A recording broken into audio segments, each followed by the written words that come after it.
अगर आप किसी शराबी के सामने 11 मिनट बैठेंगे तो आपको महसूस होगा कि ज़िंदगी बहुत आसान है। और अगर आप फकीरों, साधुओं और सन्यासियों के सामने 11 मिनट बैठेंगे तो आपको खैरात में अपना सब कुछ तोहफे में देने की ख्वाहिश महसूस होगी। लीडर के सामने 11 मिनट बैठेंगे तो आप महसूस करेंगे कि आपकी तमाम बड़ाई बेकार है। लाइफ इंश्योरेंस एजेंट के सामने 11 मिनट बैठेंगे तो आपको अपनी मौत ज़िंदगी से ज़्यादा बेहतर महसूस होने लगेगी। ताजरों के सामने 11 मिनट बैठेंगे तो आप महसूस करेंगे कि आपकी कमाई बहुत कम है। साइंसदानों के सामने 11 मिनट बैठें, आपको अपनी लाइल्मी का एहसास होगा।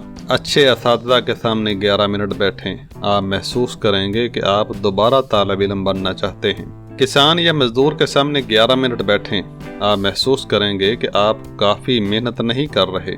एक सिपाही के सामने 11 मिनट बैठें, आप महसूस करेंगे कि आपकी अपनी खिदमत और कुर्बानियाँ बहुत मामूली हैं। एक अच्छे दोस्त के सामने 11 मिनट बैठें, आप महसूस करेंगे कि आपकी ज़िंदगी जन्नत है। और अपनी बीवी के सामने 11 मिनट बैठें, आप महसूस करेंगे कि आप दुनिया के बेकार तरीन इंसान हैं। नाज़रीन, उम्मीद है कि आपको कासिम अली स्टूडियो की ये वीडियो बहुत पसंद आई होगी और इन्जॉय किया होगा। इस तरह की कई वीडियोस कासिम अली स्टूडियो पर मौजूद हैं और आपके मुंतज़िर हैं। जाइए इस चैनल को विज़िट कीजिए और अगर अच्छा लगे तो इसको लाइक भी कर लीजिएगा। जल्द मिलते हैं एक नई वीडियो के साथ। अल्लाह हाफ़िज़ व नासिर।